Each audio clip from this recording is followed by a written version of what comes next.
The things we wish to say. A 14-year-old boy was hit and killed late last night. If only the thoughts we think This infrastructure is just designed to fail. came out of our mouths. Neighbors are still shaken up. If we could speak as freely as angels. And we need to fix it for our entire community. To say what we want.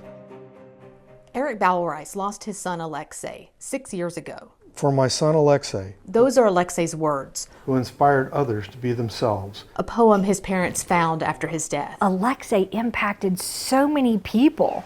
Alexei died after getting hit by a car, June 7th, 2016. It was shortly after 10 p.m.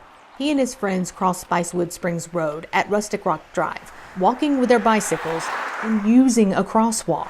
Alexei's parents, awaiting his return, got the police instead. And I was like, shut up. Are you telling me that my kid is dead? No one realized how poor city planning put him in danger. This area had a pedestrian crossing signal, but it didn't work at night. After 9, if you press the crosswalk button, nothing happens. All fixed now. This section before we got an obvious COS. In 2017, the KVUE defenders told you how years of poor planning decisions put pedestrians in Austin at risk.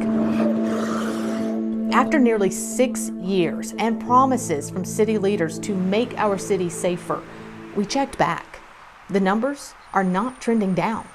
We obtained data from the Austin Police Department showing the number of auto pedestrian wrecks since our 2017 report. In 2018, 443 wrecks, then up to 480 in 2019.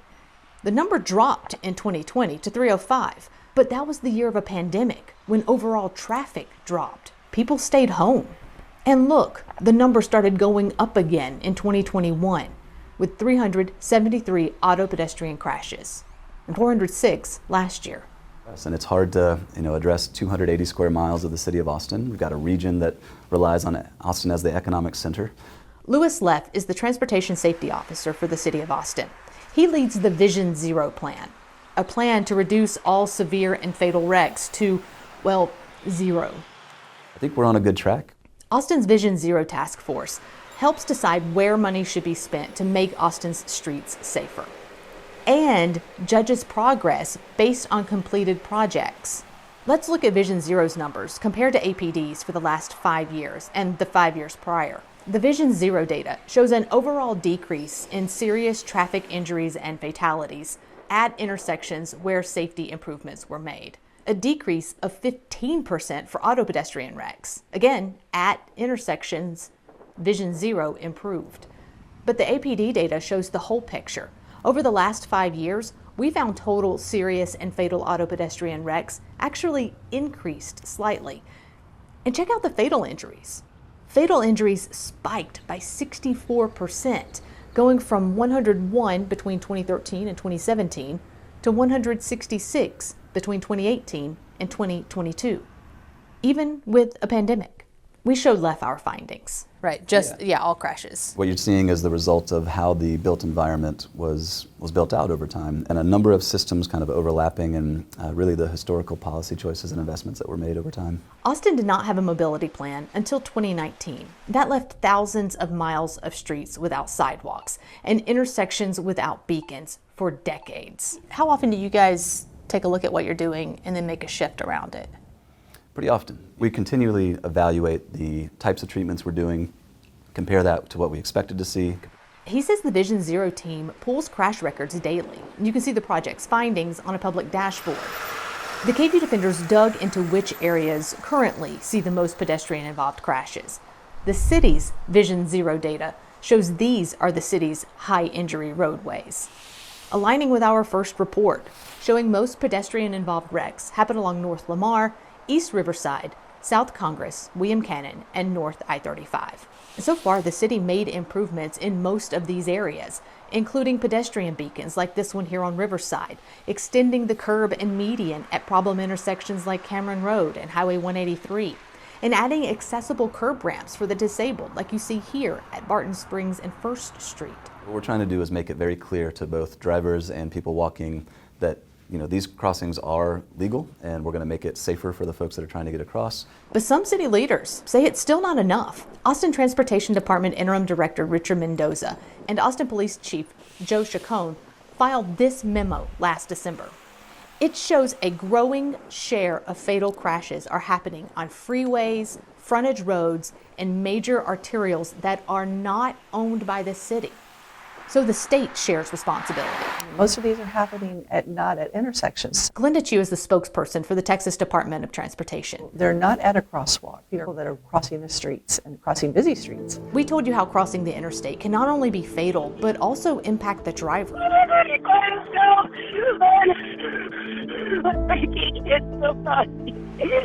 In 2020, TxDOT put an additional barrier on top of the concrete divider on I-35 between the north and southbound lanes, over a 3.5-mile stretch between 51st Street and Runberg Lane.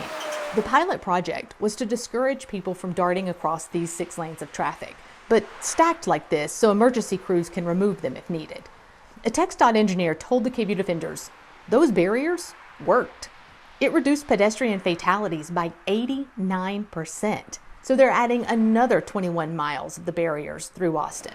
And it's needed. APD records show 185 people have been hit by cars on I-35 in Austin since 2018. Walking along a frontage road to an intersection can be difficult. We found some frontage roads still without sidewalks, like here on northbound I-35 between Breaker and Tech Ridge. So we emailed TxDOT about our findings. The Southwest Communications Director, Brad Wheelis, told us TxDOT will construct more than 18 miles of new shared use path, and it will be in this area. We just recently put in a grant proposal with TxDOT trying to address gaps and on TxDOT frontages. John Eastman is the Division Manager of Sidewalks and Special Projects for Austin Public Works. It's his job to make sure folks have a safe way to get to intersections.